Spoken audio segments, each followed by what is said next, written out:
Hello friends, welcome to my channel the undercover writer. मेरे channel में आपका बहुत बहुत स्वागत है। थ्रिलर स्टोरीज़ देखने में बहुत मज़ा आता है, लेकिन सच कहूँ तो अगर सुनाने वाले अच्छे हैं तो सुनने में भी उतना ही मज़ा आता है। अगर आपको थ्रिलर स्टोरीज़ पसंद है तो आप बिल्कुल सही जगह पर हैं, क्योंकि यहाँ आपको शॉर्ट थ्रिलर स्टोरीज़ सुनने मिलेंगे। ये स्टोरीज़ आप कहीं नहीं सुने होंगे, क्योंकि ये मेरे खुद के लिखे हुए हैं। जैसे स्टोरी सुनते जाओगे, हर मोड पर सस्पेंस पाओगे, ये मेरी गारंटी है। आज की कहानी एक इंस्पेक्टर के बारे में है, उनकी खामोशी के बारे में है। ऐसी कौन सी मजबूरी थी कि उनको खामोश रहना पड़ा, और आखिर वो थे तो कहाँ थे? इन सारे सवालों का जवाब आपको इस कहानी के एंड पर मिल जाएगी। तो कहानी का नाम है इंस्पेक्टर की खामोशी, the silent inspector. Inspector Rupesh के ऑफिस में पार्टी हो रही थी, क्योंकि उनका रिटायरमेंट है। वो एक ईमानदार इंस्पेक्टर हैं। पार्टी ख़त्म हो गई और निकलते हैं अपने घर के लिए। रात के 12 बज गए, लेकिन इंस्पेक्टर घर नहीं पहुंचते। उनका बेटा नील बार बार उनके मोबाइल नंबर पर कॉल करता है, लेकिन नंबर स्विच ऑफ है। अब नील उसके पिता के फ्रेंड को कॉल करता है, लेकिन वो कहते हैं कि उसके पिता तो पार्टी होते ही 3 घंटे पहले घर निकल चुके थे। अब नील घबरा जाता है, लेकिन अपनी माँ को तसल्ली देता है कि पापा घर जल्दी आ जाएंगे। नील की माँ शांति को कुछ गड़बड़ ज़रूर लगता है। उसके बाद दोनों माँ बेटे अपने अपने रूम में चले जाते हैं, लेकिन बेचैनी के कारण दोनों को नींद नहीं आती। देखते देखते सुबह के 4 बज जाते हैं, और तभी हॉल के लैंडलाइन फ़ोन पर घंटी बजती है।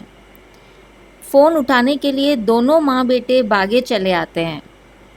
नील फ़ोन उठाता है और बिना कुछ बोले 2 मिनट तक चुपचाप सुनते रहता है। नील कुछ कहे बिना ही फ़ोन रख देता है।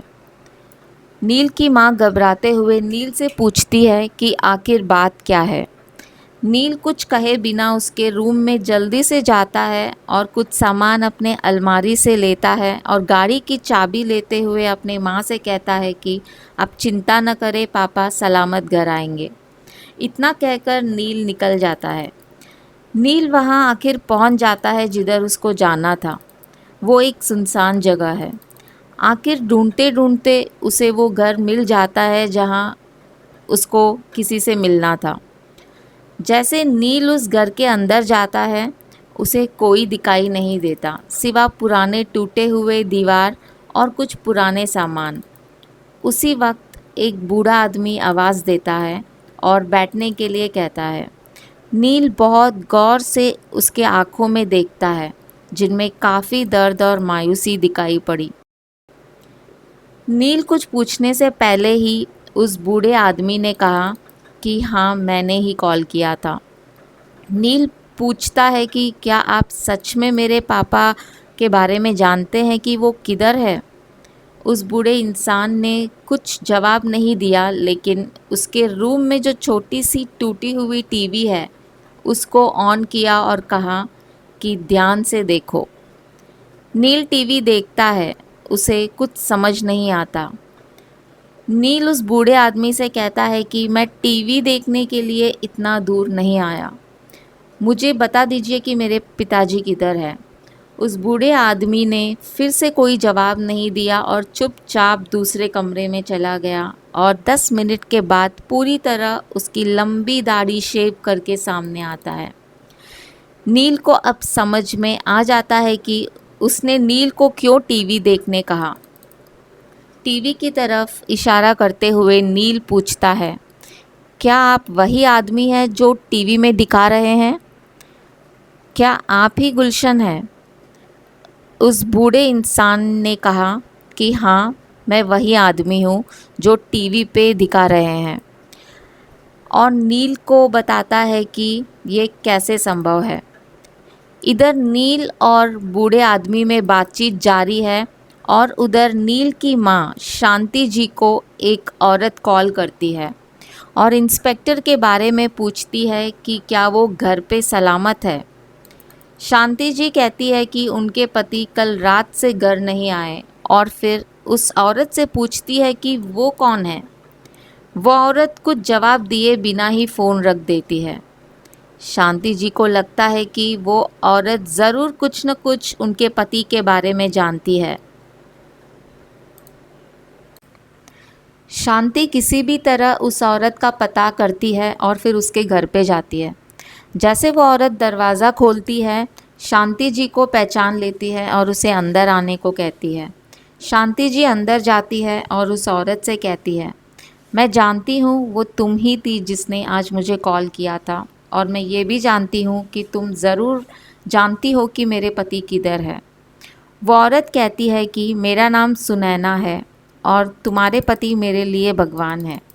शांति जी घर के चारों तरफ नज़र देती है और उसे एक टेबल पर इंस्पेक्टर का खोया हुआ टोपी दिखता है और इनके रिश्ते को गलत समझ बैठती है और बहुत सुनाती है। सुनैना जी बहुत समझाने की कोशिश करती है कि वो गलत समझ रही है, लेकिन शांति जी को कुछ भी समझना नहीं था और वहाँ से चली जाती है। रात के 8 बजे नील उसकी माँ को कॉल करता है और पूछता है कि वो कैसी है। शांति जी पूछती है कि तू किधर है, तेरे पापा का कुछ पता चला क्या? नील कहता है कि हाँ मुझे पता है, उनको अरेस्ट किया गया। शांति जी के पैरों तले ज़मीन खिसक जाती है। अपने बेटे से कहती है कि ये मुमकिन नहीं है, क्योंकि अगर वो अरेस्ट हुए होते तो अब तक टीवी में ये खबर आ गई होती। शांति जी को बिल्कुल विश्वास नहीं होता। नील उसकी माँ से कहता है कि वो पापा को रिहा करवा कर लाएंगे। ये कहकर नील फ़ोन रख देता है। यहाँ गुलशन कहता है कि इस शर्त पर मैं तुम्हारे पिता को रिहा करवाऊँगा। नील मान लेता है और दोनों निकलते हैं पुलिस स्टेशन। अब ये कौन सी शर्त पर गुलशन रिहा करवा सकता है? आखिर इंस्पेक्टर रुपेश अरेस्ट कैसे हुए? अगर इंस्पेक्टर रुपेश मुजरिम नहीं है तो वो खामोश क्यों है? कल ये कहानी का आखिरी एपिसोड होगा जिसमें पता चल जाएगा कि इंस्पेक्टर रुपेश अरेस्ट कैसे हुए। सो फ्रेंड्स, अगर आपको ये कहानी अच्छी लगी तो please like, share and subscribe ज़रूर करना, ताकि आपको मेरे नए वीडियोस के नोटिफिकेशंस मिल जाए। फिर मिलेंगे कल के एपिसोड में और इस कहानी को कंटिन्यू करेंगे।